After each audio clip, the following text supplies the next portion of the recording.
This is Ash and Nicholas from the 10 Points Podcast. We're just going to do a bit of a primer for competitive level events.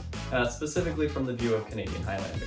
So the first thing you might not think about is for competitive level events, you're going to have to provide a deck list to the tournament organizer. We suggest that you submit this list in alphabetical order, especially with your lands separated.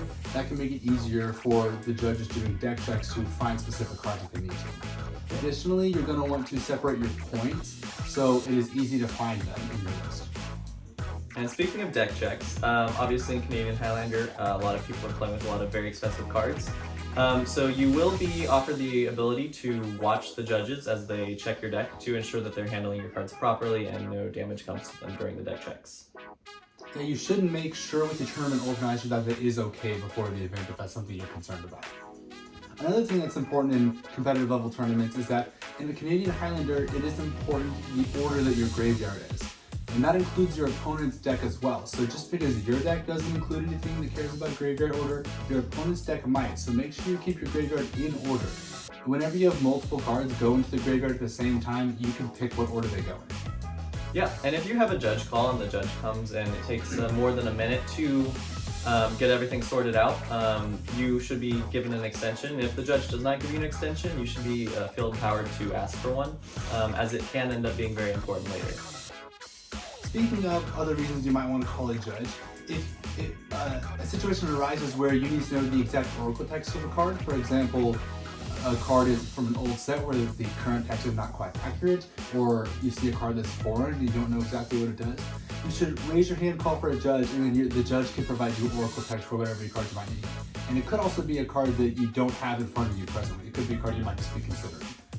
Yeah, and we would recommend keeping track of life totals on pen and paper instead of using spin downs. Spin downs can be bumped, and in competitive format and in a competitive setting, you really want to make sure that life totals are accurate. So if both players have a pen and paper keeping track of each time that a life total is changed, it's easy for a judge to sort problems out if something arises. Now, another suggestion that we would offer is to re-sleeve your deck before the tournament.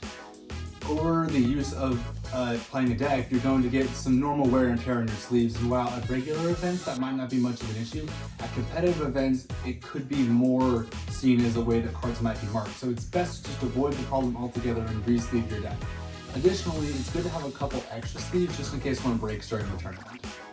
And within Canadian Highlander, generally Collector's Edition, International Edition, Gold Border, and now 30th Edition cards are legal, so you can play them, but I would recommend checking with the tournament organizer to ensure that they are still allowing those to be legal within your comp event, as some organizers might not be comfortable with that. You should also check with your tournament organizer to see if proxies are something that is okay in the given tournament. In our local area, proxies aren't used very often, but in other places they're much more common. Now, another thing that might come up in a competitive event that you've never experienced if you never played a competitive event is what are called penalties. These are things that can arise if you make gameplay errors or mistakes in the game procedure. If you're given a penalty, it's often in the form of a warning. So, for example, if I accidentally look at 4 cards off my anticipate when I'm supposed to only look at 3, a judge might be called on me, and that's perfectly okay. The judge will come over, we'll explain what happened, and I will receive a warning for looking at extra cards.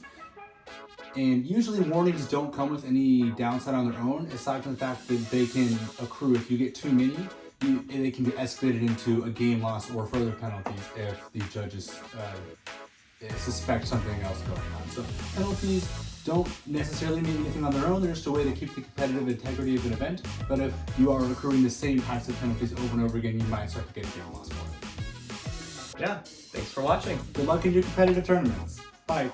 Bye.